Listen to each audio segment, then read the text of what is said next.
Hello, magandang gabi. Gatas na gatas. Gatas na gatas. So ito yung regarding sa dun sa LTO, no. Dito mag-start tayo ng story dito habang masayang-masaya siyang namimigay ng bigas. So ito yung project ni Sir Norman Mangusin na namimigay siya ng sako. At No? Alam natin na yung sako niya ganun karami sa likod. You know. Hindi ko alam kung gano'ng pathetic to men eh. Ano ba yung nito? maganda umaga. Tatlong tranche yung ating gagawin. Ako'y nakakatulog. Kaya naman ngayon ay eto na yon. Ito na. Bilisan na kung kailan siya nag-limit, tao na. Tsaka pag humanitarian kami, huwag naman inigarilyo. Parang ang impression tuloy ginagawa mo lang to dahil kailangan. No? Hindi mo ginagawa ang isang bagay dahil gusto mong tumulong. Parang mang ginagawa mo lang yan dahil kailangan. Anyway.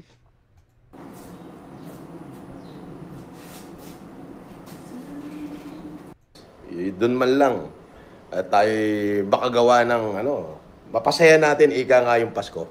Di ba? Ito yung alam natin na hindi magkakasya yung yung 500 pesos na kanilang medianoche. Kaya naman, yung 500 pesos, bilhin nyo ng lechon manok, magsaing kayo ng kalahati sako. Aba, talaga naman, busog na busog kayo dyan. Sain ng kalating sako. Di ba? So yan dito namimigay siya. May mga darating na ba? Ito merong Bukat ito isa sako. Bukatin mo na, sige yan. Okay. Maraming salamat po. Okay, go! Pero to be fair naman, mukha naman totoo yung pamimigay, no? Mukha naman totoo. Kaya lang men, alam naman natin kung ano yung motibo nito.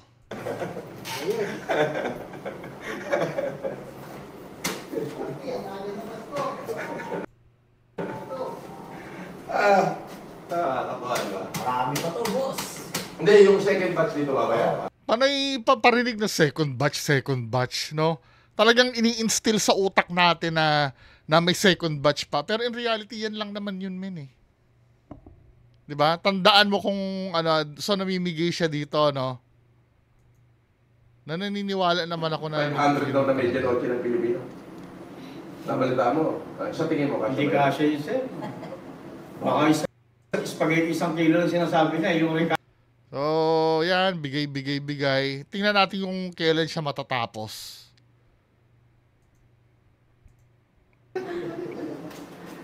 ito yung ating mga security guard. Okay. 1, 2, 3. Okay. Ako mag-selfie. Dito tayo. Dali. Malabo? Parang gusto mong palitan pa to cellphone mo Labo, palitan ko? Makukuha ko ba yan? Pili ka dyan. Meron tayong Coco Pandan, may Red Roses, may Dinorado. Ano ang gusto mo dyan? Ayun, oo, 1-3 yan eh. Sige. Para! Thank you po. Welcome. To be fair naman, mukha naman totoong namigay.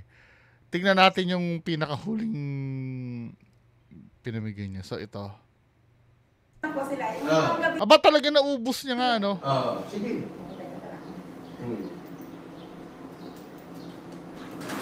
Anong oras ang dating nila? 6 p.m. Papunta mo na 6 p.m. dito Kamay makamayan. So, dito sa part na to, nakarating na yung notice, no? Pinatuloy tayo. Tuloy-tuloy yan. Every day and every night.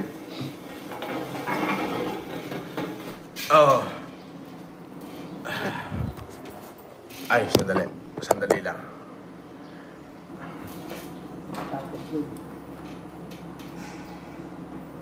Shoutout dito. Shoutout sa lahat ng mga nasa TikTok. Mabuhay kayo. Thank you very much. Okay, bye-bye. Address niya ba dito yung LTO? Hindi ko pa ho nakikita yung Ano to na? Sa inyo naman. Hindi ko pa ho nakikita yung sinasabi ng LTO na show cause order. So titignan ko at bababasa ko sa aking mga abogado. Ganun lang ho yun. Anyway, God bless you po sa inyo at mabuhay. Nagbago yung demeanor niya, no? At least po, ayan.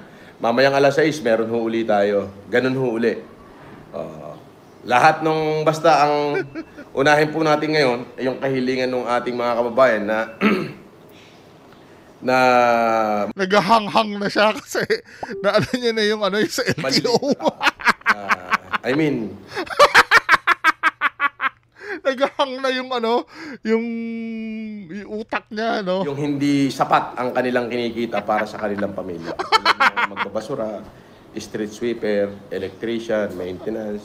Electrician ba? Yung mga tagalinis ng Lumilipad na yung isip. swimming pool, mga security guard, yan. So, Hoy, security guard, ano ha, lalo na pag agency, hindi naman lahat, ano, maliit ang kita, malalaki ang sweldo niyan. Baka akala mo. at least kahit ganung paraan, yun na lang ho yung kaya nating gawin para mapasaya sila. Yun na lang yung kaya nating gawin para mabigyan natin sila ng konting kaligayahan. Okay. Very good. Thank you. God bless you more. Spread love. Merry Christmas po, Ma'am Gail Colin. Alright. So, yun lang. Maraming salamat sa inyo. At least, tinupad ko lang yung aking Nung nalaman, bigla nagtapos ng live. Tapos bumalik siya eh. Tingnan natin yung ano, yung pagbalik ni Sir Norman Mangusin. Diba? So ito yata yung second batch nung pamimigay niya. Natapos na ho yung ating unang batch. Ang ating po nabigyan kanina ay naipamigay kanina ay mahigit 1 tonelada. 3 tranche po yan. Mamaya ho uling alas 6. So dito sa ating unang tranche, may natira pa ho tayong 10 sako. Ang naibigay So may natitira pa.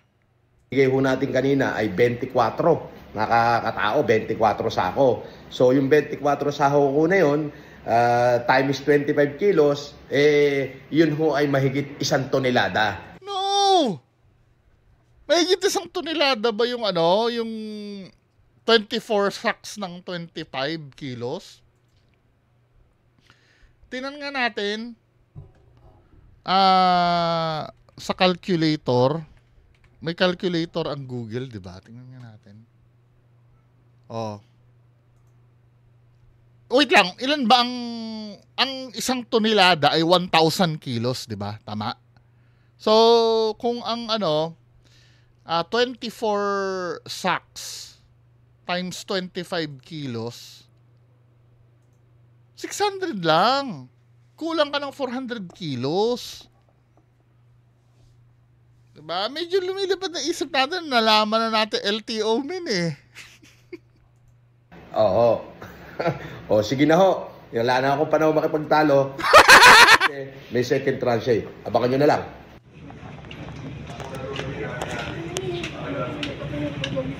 Hello. Sir, good morning. Good morning. Batiin mo naman si Sir. Sir, I don't Ito edited na videos na to, no? Batiin mo na siya ng Merry Christmas. Habang Natin yung unang batch ng ating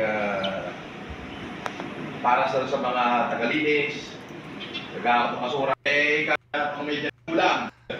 habang nagla-live siya, ito yung ito pa rin yung una. Ito habang namimigay siya. So, yun yung tingnan natin mamayang gabi kung ano yun. May appointment ka ng di ba? Buhatin mo na yung isa sakot bigas mo. Inako! Yes. May may appointment ka, 'di ba? So na lang itong video na recorded na lang ito, tong upload na to. Re-upload na lang ito nung una. Kasi abrupt yung pagputol niya ng live eh. Kasi nawalan siya ng mood bigla. So ano ba yung nangyari doon sa LTO mga men? Nag-start ito dito. sa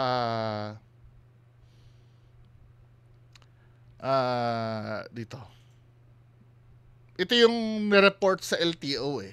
Sabi, ang kinatatakutan niya ni Makabaho, yung kulungan. Kaya dapat pakulong mo na yan. Delikado kasi naman talaga itong ginagawa na to. Biro mo, nagbabasa ka ng comments mo habang nagda-drive ka. Tapos hindi ka na tumitingin sa daan. Idol, sabi ni Otal. Tamo, mas focus siya doon sa binabasa, yung daan pasilip-silip lang siya. Talaga! Shout out sa'yo, talaga! Ay, sa akin, makukulong talaga siya sa akin. Oo, maghihiring sa akin. Wala pa siyang seatbelt, di ba? May mamaya, basahin natin yung ano nung LTO, yung Hihiring siya sa akin sa Isabela. Tatagtarin ko siya ng kaso. Kada may matatapos kaming hearing, may panibagong kaso. sir, kasi di mo maano eh. Hindi mo matiis nang hindi ka nagla-live eh. Hindi ka muna pumirmi sa isang lugar bago ka So, mag-live. ko isasampa sa kanya. Oo. Nalaglag pa. Oh, shout out. Nako, Yun na naman, no? hindi ko nakita yon. Diyos ko. Dapat nakita ko yon. Oo. Oh, shout out sa inyo lahat.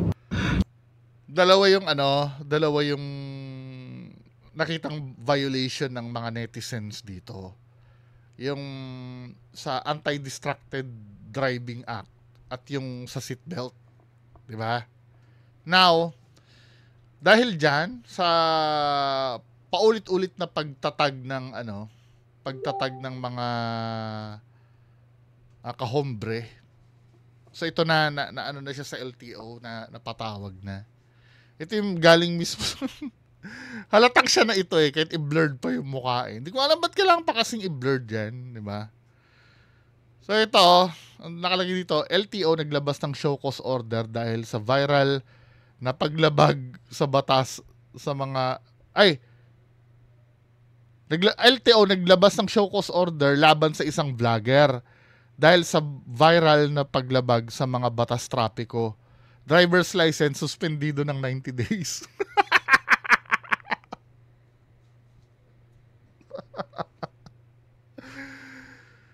Ay, nako. So, basahin natin yung detalye nung Basahin natin yung detalye nung yun nangyari. Kasi, tsaka feeling ko may ihahabol pa yata yan eh. Yung regarding na sinasabi niya, di ba? May connection siya sa, di ba? Naalala nyo kung bakit nagsampa ng Data Privacy Act si wife ni MG. Kasi nga inexpose niya, di ba? Yung tapos sinabi niya daw di umano na meron daw siyang connection sa LTO. Ito yun, no? Pero pwede ko bang i-disclose dito kung yan, nawala yata ang connection ko. Pwede ko kayang i-disclose dito kung saan niya nakuha. Hindi pala daw sa LTO nakuha. Ayon doon sa lawyer. Di ba? Ito yung niyayabang niya before. Challenger ko. Di ba? Tama ba ako, Jok? Siyempre, binatak natin ng konti. Plate number lang nakita ko. Pak! Tawag-tawag muna. Bla bla bla bla bla. Blah, blah, Okay, blah, boss. Ito na po buong detalye. Kita mo? Naka-encumbered sa video Unibank. Kinag-inagyan, puro utang. Hindi na balin luba sa sakyan ko, at least wala utang. Inangina mo. Akala mo, ha? Tangina, I can pull the string, taratado. Yun ang sinasabi niya. Pero sabi daw, parang sa iba yata nakuha daw yung information. Anyway, isa rin ito yata sa iimbestigahan din. Ewan ko kung yan ay idudulog nila MG. Itong itong concern na to na sinasabi niya may connection daw sa LTO. No? Na which is hindi dapat ganon. Now, ito na. Nagpalabas na ng ang LTO ng show cause Nakalagay dito. Ay, nako, Sir Norman Culaong. Nakalagay dito. LTO naglabas ng show cause order laban sa isang vlogger dahil sa viral na paglabag sa mga batas trapiko. Nag-issue ng ang Land Transportation Office ng show cause order laban sa isang kilalang social media personality na driver at rehistradong may-ari ng Ford Expedition. Nako. Feeling ko alam na nila na napaso ang rehistro nito eh. Kasi merong information si Food Genius na pinost before eh. Doon sa luma niyang, 'di ba? Bago ang ni Food Genius ngayon, ang page. Meron siyang lumang page na pinost niya na yan. Nakita ko yan. Nakalagay doon yung date. I think 2023 yata yung last registration. Correct me if I'm wrong, 2023 yata yung last registration nung sasakyan niya.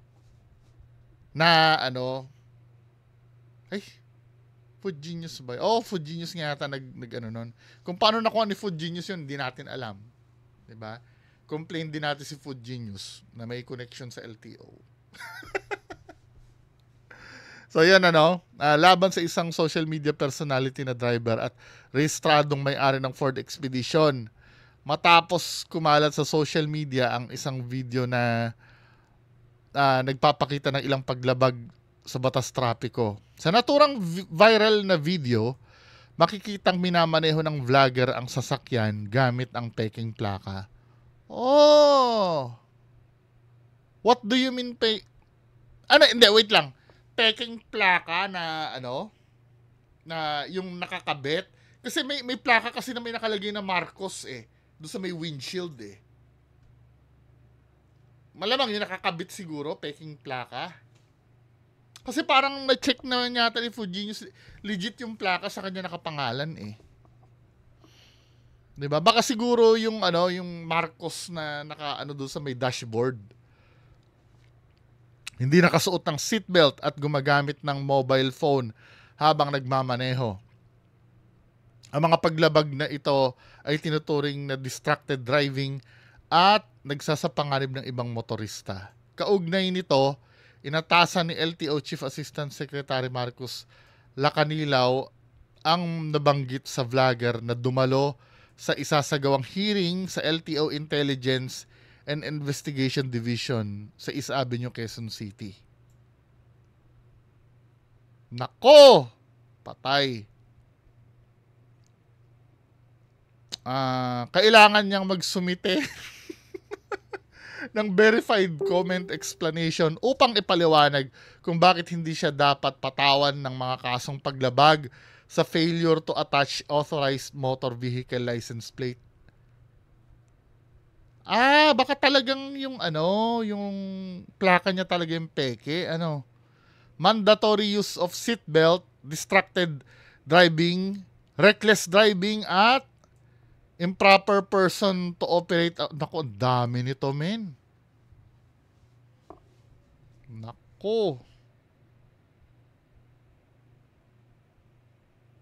Inilagay din sa preventive suspension ng driver's license ng vlogger sa loob ng 90 araw at nakaalarma ang Ford Expedition na kinakailangan niyang dalhin sa Motor Vehicle Inspections Facility sa LTO compound para kompletong roadworthiness inspection. Nako! Idadala mo yung Ford Expedition na yon, pati papel niyan, men, iimbestigahan. Tapos ngayong holiday season ka pa magaganyan. 90 days yung license mo. Hindi ka makakapag-drive. So mapipilitan ka na habang naghihiring ka.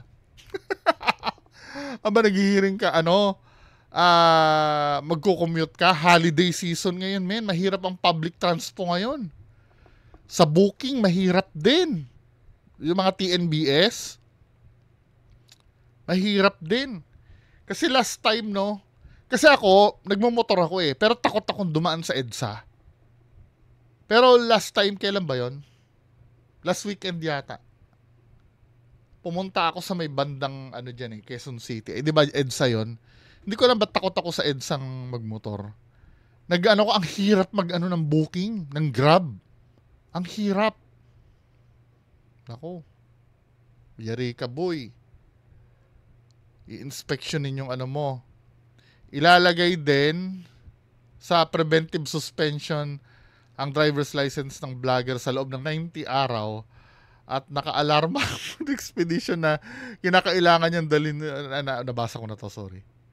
Nagbabala si Asek Lacanilaw sa vlogger na kapag nabigong dumalo o magsumiti ng komento, ito ay ituturing na pagbaliwala sa kanyang karapatang maipagtanggol ang sarili at magpapatuloy ang LTO sa pagresolba ng kaso batay sa mga dokumentong mayroon ang ahensya. Nako. No settlement policy. Nako, men. Sabi ko na isa, ano daw, 90 days suspension lang, hindi ba pwede reclusion perpetuo? So ito yung nilalaman. Napag-alaman ko, nung Zoom ko ito, mga kababayan ko, Zoom natin ha. Nung Zoom ko to, pinapa-attend pala siya ng ano, in view thereof, you are hereby directed to appear at the Intelligence and Investigation Division, Land Transportation Office, East Avenue, Quezon City on the 4th of December 2025, Thursday ngayon. Oo, ngayon nga. Ba't parang, inaano ko naman, ba't parang biglaan? Siguro feeling ko ganito. Feeling ko matagal na siyang napadalhan ng ano ng notice, hindi niya lang talaga pinapansin. Or 'di ba ang papadalhan niyan last known address, 'di ba? 'Yun nandoon sa rehistro. Alam ko doon sa rehistro niya yata naka-register doon yung Nightingale sa ano 'yun eh. Sa anong tawag doon sa lugar sa Green Meadows. Itong problema, 'di ba? Palipat-lipat ka ng bahay.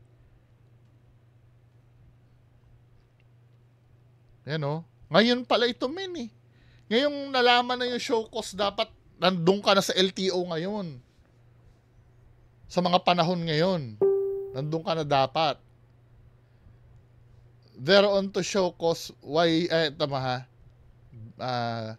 Land Transportation Office is Avenue, Quezon City, on the 4th December 2025, Thursday at 3 p.m. and submit a verified comment explanation.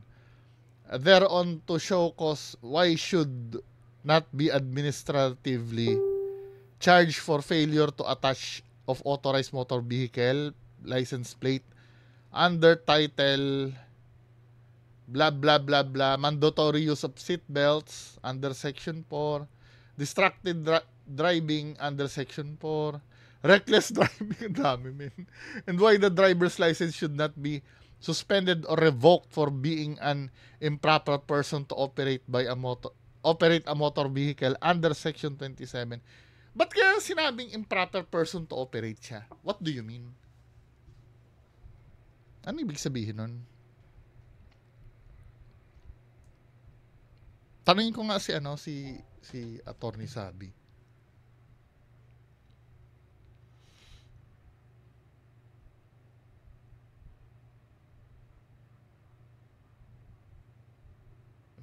Sabi ko, bakit kasama improper person to operate?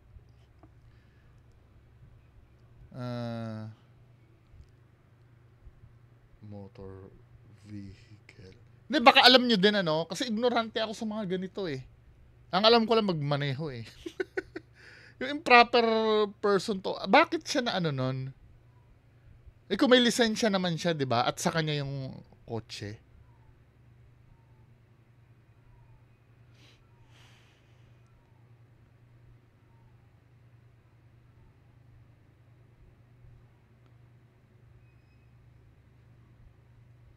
Ay, nakita din ni Attorney Him. Antay ko reply. Sana maabutan bago ko end itong video. You are likewise directed to blah blah blah blah. In the interim, your driver's license number is hereby prevented for a period of 90 days. You are directed to immediately surrender the same on or before the scheduled hearing, which shall serve as the reckoning date of said suspension. Furthermore, the Ford Expedition with plate number blah blah blah shall be placed under alarm, thereby preventing any transaction pending the investigation. Hindi niya pwede ibenta, no? Pinuntahan niya kaya ngayon? Wala akong knowledge eh. Ano ba nangyari kaya dito? Kasi ma-upload ko ito gabi na eh. Pupuntahan niya kaya? Mga kababayan ko. Ito yung ano eh. Ito minsano, ito yung sinasabi kong kahalagahan ng shumat up ka na lang kung wala kang matinong sasabihin. Shut up na lang. Hindi mo kailangan, sa tutuusin, dati nakaka-drive ka eh. Nakaka-drive ka pa before eh. 'Di ba? Alam mo 'yon, nagagawa mo yung gusto mo. Dapat ito yung sinasabi kong wag niyo nang i-video. Katulad yan ng yung bata na nagda-drive, 'di ba? Pag alam niyo labag sa sa panuntunan, wag niyo nang i-video. Ito, binidyo sarili. Live pa. Ang depensa niya pa dyan, di ba? Hindi naman daw sa National Highway yung ginagawa niya. Sa loob lang naman daw ng subdivision. Bullshit. Anyway, mga kababayan ko, abang-abang tayo ng updates tungkol dito, no? Di ba? So, bukas uli, gatas uli tayo. Magandang gabi sa inyo lahat. Bye-bye.